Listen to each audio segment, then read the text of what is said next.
So this problem here wants us to find all of the local minima of this polynomial function. So it's kind of like what we did with the graphing calculator in the first problem, but it's it's worth taking another look. So the first thing we do is we just open our graphing calculator up. Okay, we go to the y equals, click on that, and then we click in this field here. And here we want to enter our equations. So we have negative 2x to the fourth, okay, minus 3x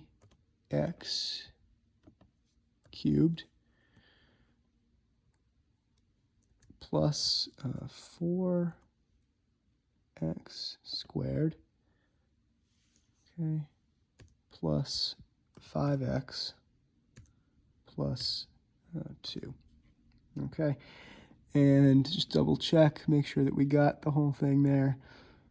And we did, okay. And then we hit graph, okay. So it draws a little picture of what the graph looks like.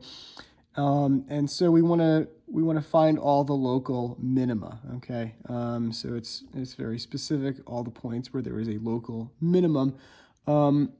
So minimum obviously means lowest point of the graph. Local means within a certain range, okay? So obviously we can see if you go far enough to the left or far enough to the right, you can make the y value of this function really as low as you want it to be, okay? So there's not much value in finding the absolute minimum of this function because it's boundless, okay? It goes infinitely towards smaller and smaller numbers when you go to the extremes of x, okay?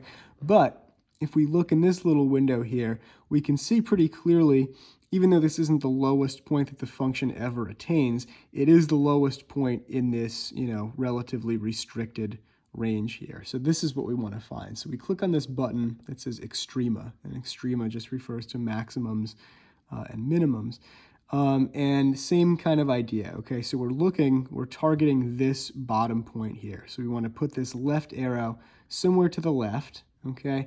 And we want to put this right arrow somewhere to the right, but also we don't want it too far over so that the calculator gets confused. So we want it, as close to that point without actually touching it. And then we just click the Find button, okay? And it gives us an x value and a y value. So the x value it gives us is negative 0.125, okay? And the y value is 1.44287, etc. So they tell us to round to the nearest hundredth, okay? So we come over here, we click. So for x, we're rounding to the nearest hundredth. So hundredth is going to be that second decimal place there. So we want negative 0.13, okay? Because that 5. And then for y, or for f of x, we want 1.44, okay? Because it's 442, 8, whatever. So we just round to 44. And that's about it.